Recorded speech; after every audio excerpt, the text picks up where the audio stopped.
Welcome back to the hangar. Welcome back. I have some surprises for you. And this is basically a recap of 3 years in 30 minutes, telling you what I did with the airplane. Hope you enjoy it. Welcome back to the hangar. I've been asked by a number of people to give a little tour, a walk around of all the little things that I've done to modify this from when I first purchased it. This goes back 2.5, getting close to 3 years now that I've been working on this, when the wings were torn off, the engine was torn apart, all that stuff. But on another note, you might notice the images are a little different and the audio might be a little different on this camera. Look at that. I'm getting so close to flying this airplane that I decided I'm going to buy new cameras, and I purchased 4 DJI Action 4s, not Action 5s, Action 4s, because they were on a screaming sale, and I looked at all the specifications. They all had the image stabilization, they all had a decent battery life. I think the 5s have got better battery life, but I am going to be powering these cameras off ship power. At least the 2 inside the cockpit. There'll be one facing me and one facing over my shoulder out. And then there's going to be one on the wing facing inwards, which we'll also see facing forwards, kind of.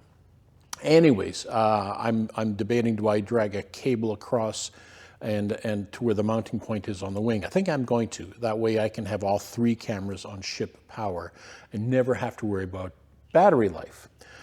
As it is, the battery life on these things is like an hour and a half. So, give and take. So, any comments? Leave a comment. What you think now of the new audio setup?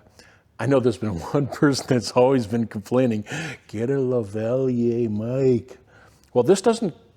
The DJI Mini does not accept a lavalier mic, but it doesn't need it because the mic is built in and it's tiny. It's like a lavalier mic all by itself.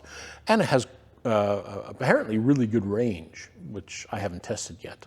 This is the very first video I'm recording. Oh, actually, no, that's not true. It's the second video I'm recording on this camera, because the first one I recorded at home to see if it worked. Like a 30-second, hello, how's it going, blah, how's the audio and whatnot. And it was satisfactory. So now I'm going to be recording with this. And down there is the like and subscribe button. Hit the subscribe. Get me over 1,000, please. So there's my shameless self-promotion. So let's take a look at the airplane. This time I can spin the camera around and not worry about how the audio is going to sound, because it's all going to be exactly the same regardless of, which way the camera faces. I can face it to the ceiling and whatnot. It's very windy outside, so you might be picking up wind noise. I don't know. We'll see. Like this, the hangar doors are getting pushed in too. Like it's high winds. Very hot today. It's what is it? It's the May 4th. So if you're watching this, you're probably going to watch it either on the evening of the 4th or the 5th, because when I get home, I do quick edit and it's out. So this is pretty close to real time, May 4th, 2025. And it's the temperature right now is, I think, I'm going to say it in Fahrenheit because most of the viewers are from the US. I believe the temperature right now is either 89 or 90 Fahrenheit here for today, which is beautiful. Love it. That means all the ice is going to melt off the lake, so there's still a lot of ice out on the lakes. This is going to help melt it all the way. The wind is going to help churn up the water, and it's going to be great. Anyways, on with the, I get distracted, with comments. You know how that is. Squirrel. So, yeah. On with the description of what I've been doing. Okay, so let's turn you around. And so first off, I tested the wings 3 years ago with a fabric tester which punches a hole in the fabric if it fails. It all passed. It passed beautifully. That's the very first thing I did with the airplane. I tore the panel out. You know what? I think I still have the old let's take a look at this junk pile over here. Yeah, that's disgusting. Is it in here? I don't know. There's a lot of aluminum stuff and junk here that might even have the old panel still kicking around here. I don't know. If I do, doesn't matter. Okay. So yeah, the old panel was steam gauges, and it was Frankenstein. It was horrible. So the panel was completely redone. And when I redid the panel, of course, I decided to go with the Grand Rapids Sport EX EFIS. I'm flying in and out of controlled airspace where this airport is a lot, so I put in the Garmin GTX 330 transponder. Bought it used, screaming deal, because the US is all going ADS-B in and out, and a lot of people were tossing those things away. I picked it up for $300 with the tray and cables and all that stuff. So yeah, it was a screaming deal. The Grand Rapids engine instrument system. And then I let's take a look here. Let's get a little closer. And, oh, the back display turned off. Let's see here. Oh, just touch it, turns back on. Okay, so Sport EX, GTX 330, engine information. This is the Flightline FL760A radio, and this over here is, you know what, I'm going to put the name in the description where it's from. This is the backup altitude, airspeed, and vertical speed indicator. And hang on a second here. Turn that off. Now, this is homemade. There's a control box in the back. I do have a video earlier of me manufacturing, well, first designing and manufacturing the circuit board that picks up all the various inputs and gives me all the stuff that's going on. So that's the display, altitude, that's the altimeter set, airspeed, it's all there. And that's hooked up to the backup. So let me turn the master off. And you notice it's still working. Yes, it's the backup that powers it. Now, that was an early modification. You can see that in the earlier videos, but you know, let me just show you the back side, the business side. Here's the battery. It's a 12-volt, 1.2 amp hour gel cell battery that powers the backup instrument. And this black box down here it houses the circuit board that has all the idiot lights that I built into it, and that buzzer sound that you heard. And then back here, I'm not sure if you can see it. There's a little black thing right back here. It's got some heat sinks on it, and what that is part of the sensing system for this box here to see whether my alternator is charging. Actually, it's not an alternator, it's a generator. And whether the charge circuit is working, whether there's low battery, high battery, all that kind of stuff, that's part of that circuit that's external and needed to be heat sinked because it's capable of holding, passing 20 amps of current through there without, so you needed some heat sink. There's the back end. There's the pitot-static, has not been hooked up yet. And there's a little black box right here. And what that is an airspeed switch. Now, what is an airspeed switch? Well, I'll tell you in a minute. Oh, the other thing I did, when I bought it, this nose cone didn't have this opening. I had to buy this, cut it, and open it up so that I can service the back end of my panel or anything down here if need be. Oh, speaking of which, there's my compass, the magnetometer there. This box here is the control box for the two-way radio, and it's the push-to-talk, and it's also part of the control system for my electric flaps. Yes, electric flaps. Normally people have the crank handle over their head, and it's awkward, it's kind of behind them, and I've seen when people are flying, that just, yeah. So I installed electric flaps. There's a linear actuator. Let's go back this way. There's a linear actuator up there now. See that one bolt? That's where the flap control used to be. There's a linear actuator there, and I'm going to turn the master on again. That's speed control for the flaps, maximum, minimum, so that I can turn it down and it barely creeps so I can use it for trim. And on my joystick here is the, oh, hang on a second, why am I not, oh, flaps control. I had the breaker pulled. You can hear that, I hope. Well, let's point you to the back and watch the flaps go up and go down. Now that's cool. And it must pop, pop, pop!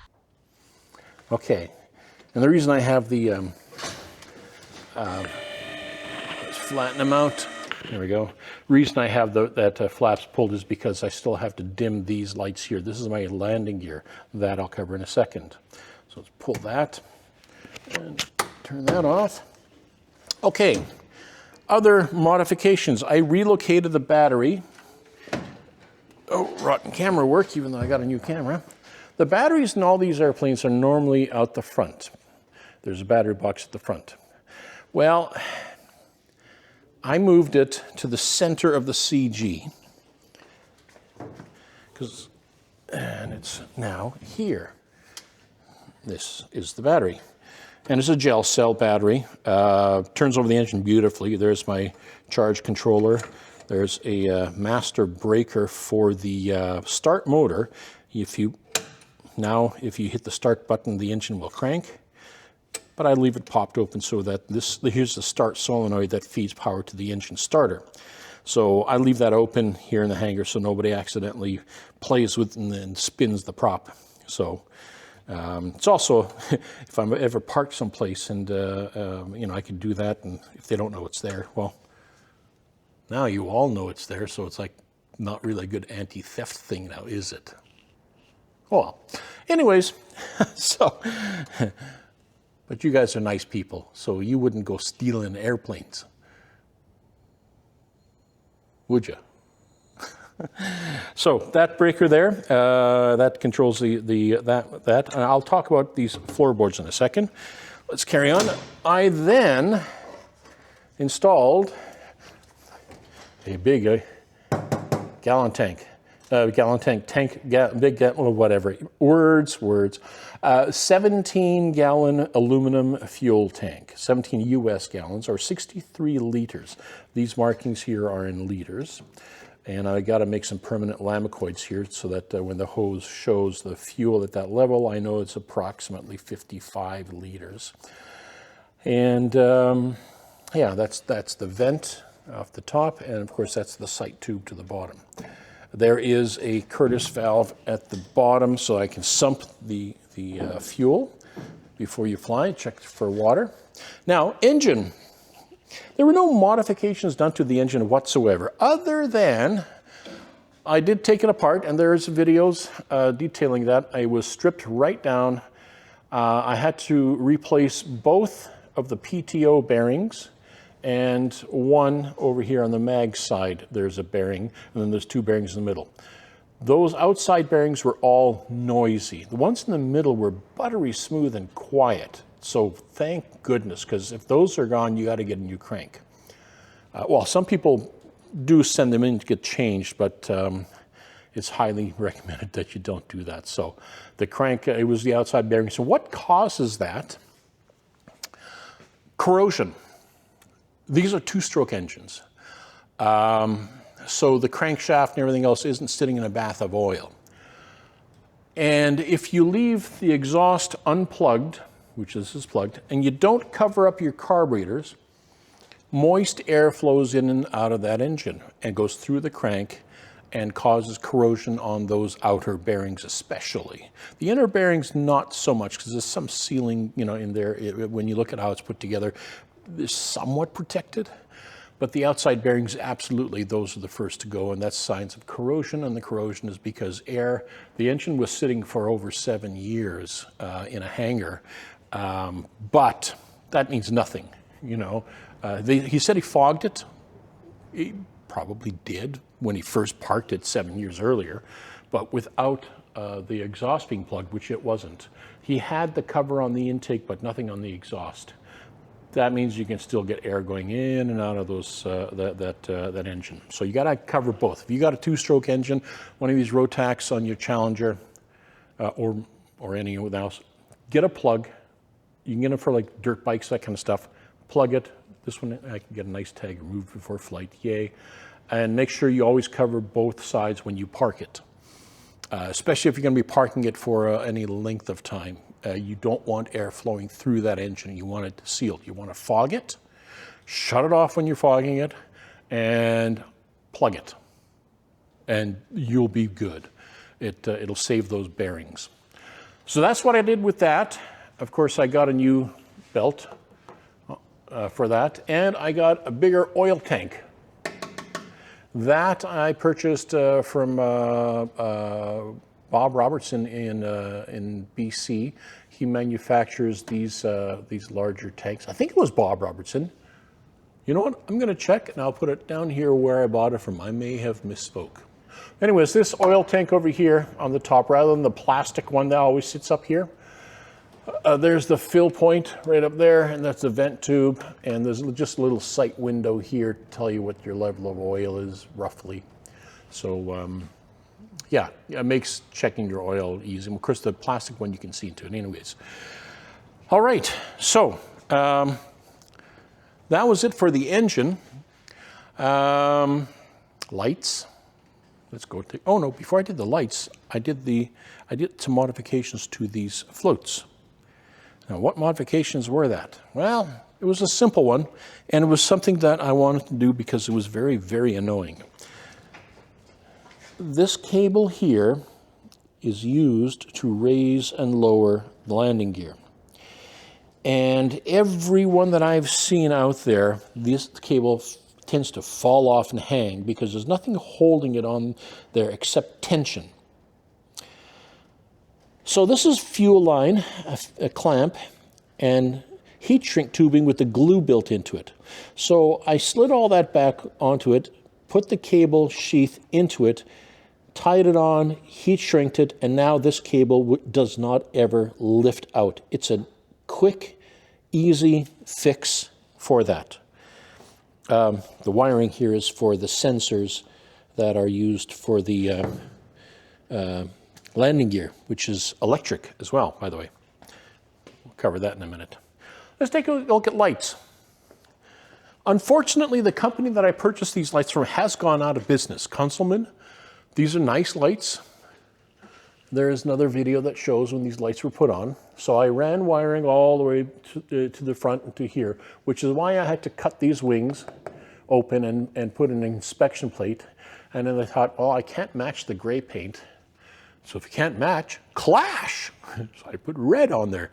And I'm going, actually, I kind of like that. So that access point is the connection for those lights, the electrical connection. And then I put landing lights on. These are off-road lights for ATVs and Jeeps and whatnot. And they have two, I guess, two lenses or so on them. One is a long spot and then a wide all the way around. You can't select them. It's on or off. So it has a really good throw. And surprisingly enough, both lights only draw about 2.5 amps for the amount of light that they put out. Wow. So that, of course, is run through here and the cabling back to, that's the power cable, and it goes back for my landing lights. So landing lights were put on. The two-way radio antenna was put onto the top there, and I also have a video on that installation. And if I go back inside here and point this camera up, you'll notice all this tin foil in there. Well, that tin foil is glued on, and what that is the ground plane for the antenna. An antenna, there's always two parts to an antenna. It's kind of like a battery, has a positive and a negative. Your 120 volt AC has your hot and your neutral. Your because radio is actually an AC, that plate, that tinfoil, consider it the neutral, and the wire is the hot. If you have hot but you have no neutral, nothing happens.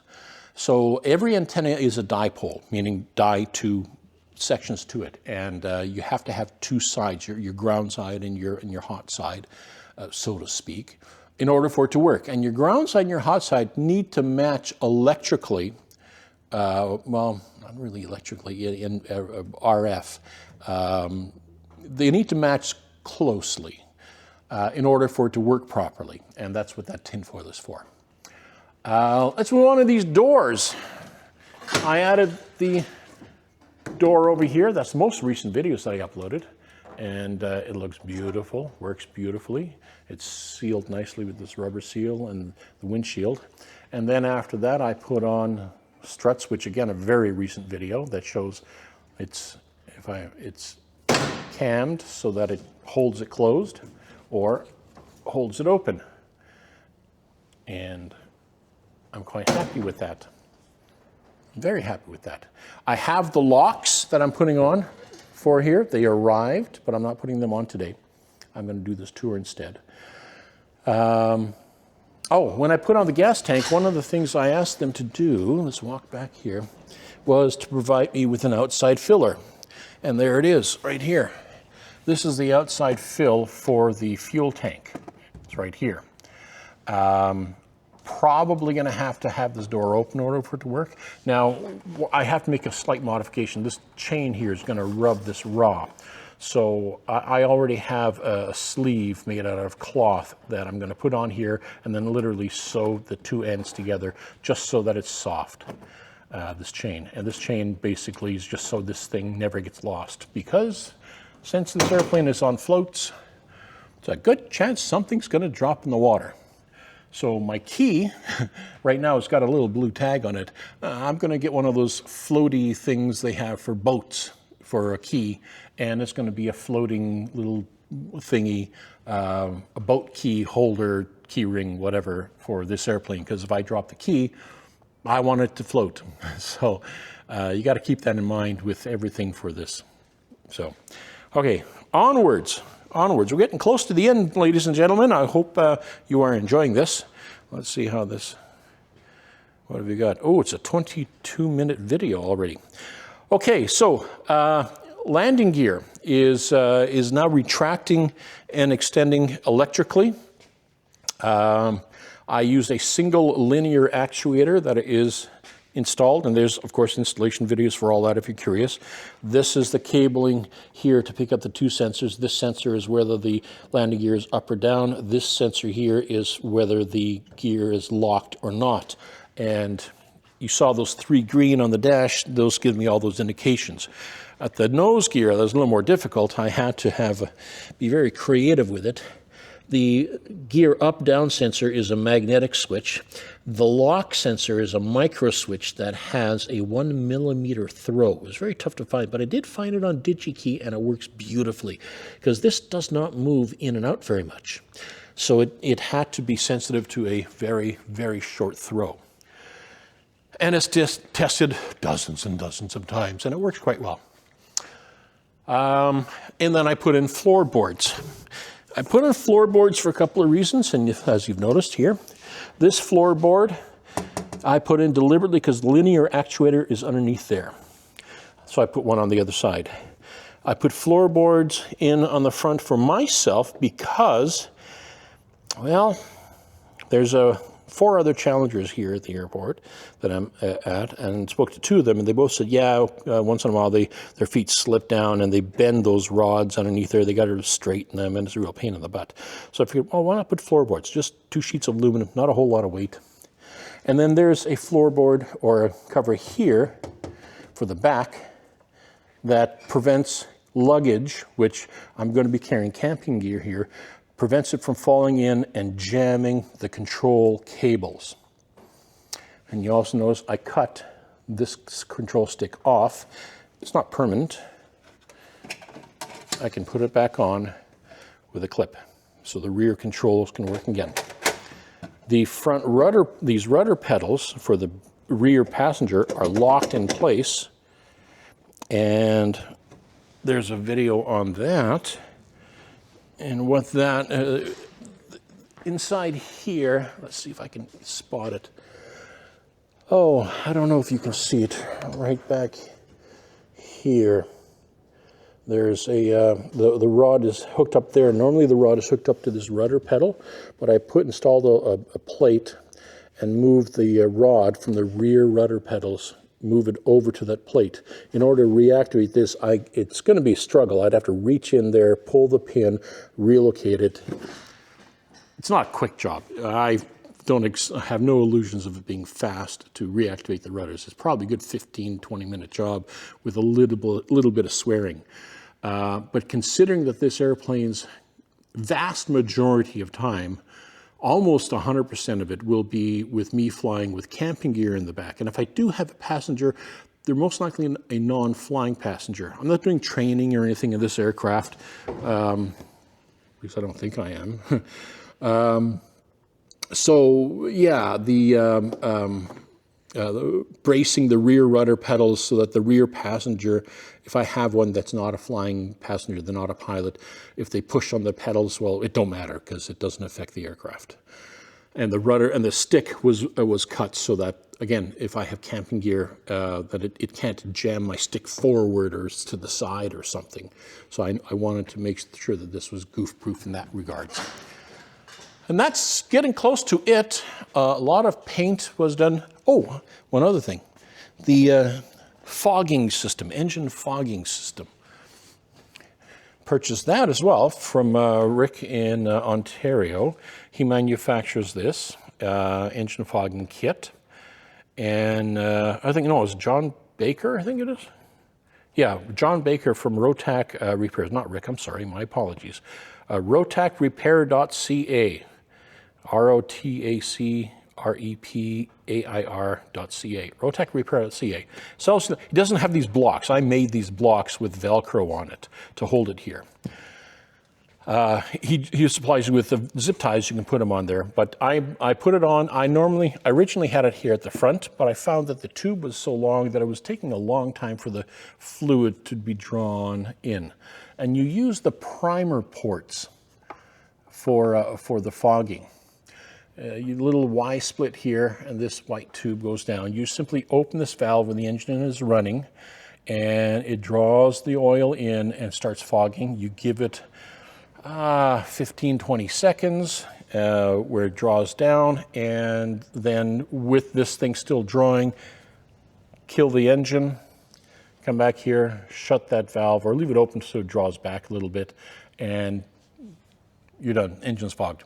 No spraying, no removing the air cleaner, none of that kind of stuff. It's very quick and easy, and it's something that if you're going to park the airplane for a month or more, you should fog it. If you're only going to be parking it for a week or two, just plug it. So that's it. Oh, I haven't put the jury struts on yet. You might notice that that's missing, and that's deliberate because they get in the way when you're walking in and out doing work. That will be the very last thing installed on the airplane, will be the jury struts. When the jury struts go on, that means I'm going to be flying it. So that's kind of like the last sign. So that's it, I think. I may have missed something. Oh, yeah, well, I did miss something. Oh, look at that. Two things. Other than the panel, I have a control box in the top here. That's where my tiny tack is, my beacon on the roof, and then I've got the anti-collision lights, the strobes, the landing lights, and the wig-wag. And the wig-wag is, oh, you know what? I might as well just turn that on. Let me turn on everything.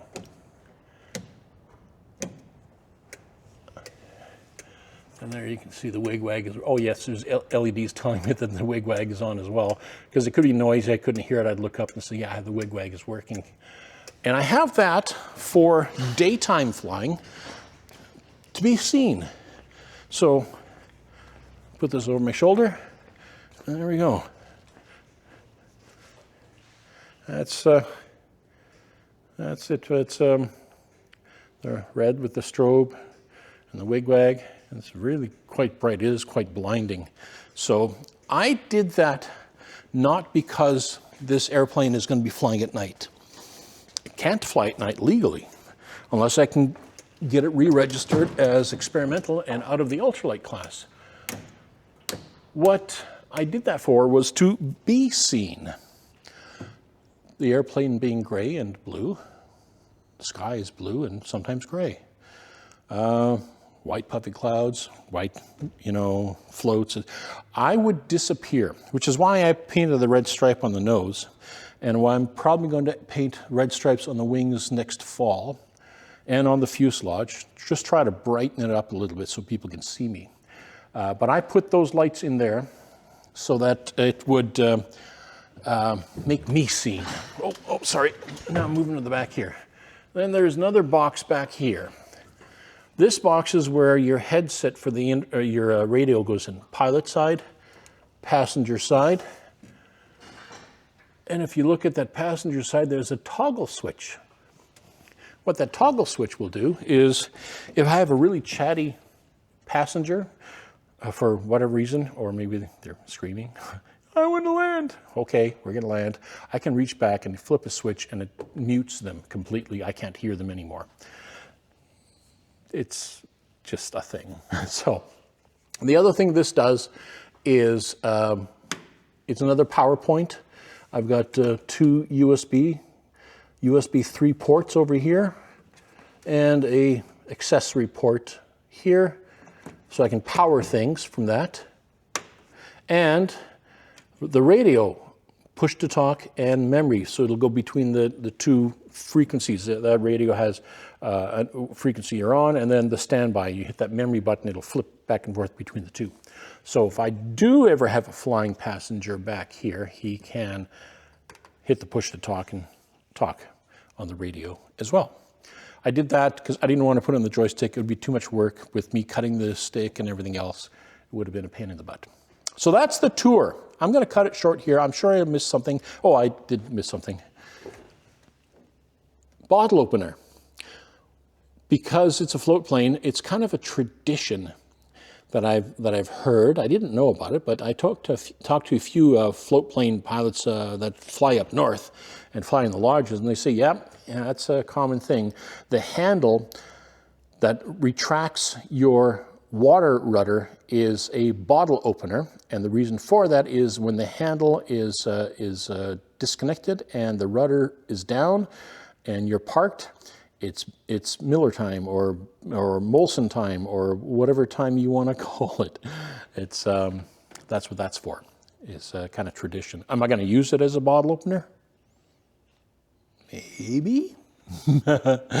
We'll see.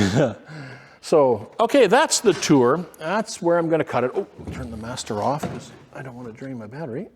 There we go. That is the tour of what I have done to this airplane, the modifications and changes from original. Nothing structural at all was changed. The engine wasn't changed at all. The fuel system was drastically replaced and changed. I have, oh, I didn't show that. I won't go show it. I'll just tell you there is a fuel pressure gauge. There's a fuel flow gauge in there as well. And that tells me an awful lot with regards to my EFIS. It'll give me range and whatnot and fuel burn and so on. And I put a number of fuel filters. They're actually screens, not really filters. They're what Rotax recommends. No paper filters. So, yeah, that was done as well. And a couple other sundry things that I may have forgotten. I apologize. So that's the tour for those people who said, boy, you've done a lot. Can you let us know what you've done to that airplane? And hopefully this long video, which, oh, hang on a second. What have I got here? Still figuring out this camera. It's a 34-minute video. Oh, wow, it's going to be a long upload. But it's going to be all one take. This is going to be an unedited, other than I might throw in a few cartoony things just because. So thanks a lot for following along. I do appreciate it. Hopefully you've watched right to the end and you didn't find this totally boring. Ultimately, I wanted to record just to tell me how this microphone is doing. And looking at the battery display on there, I'm down a quarter. So I got 3/4 of battery, and I've been recording for 34 minutes, 35, just turned over. Not bad for this DJI camera. Not bad at all. So we'll see how it works when it gets mounted to the airplane. So we'll see you again back here in the hangar. Jets game tonight, 6 o'clock is puck drop. Going to watch that and see if we are, well, after the last night's game, or the other, not last night, the night before, yeah, oh, wow, it was bad. Oops, what happened? So, Jets, smarten up. And remember, boys, keep your stick on the ice. We'll see you again here in the hangar. Bye for now.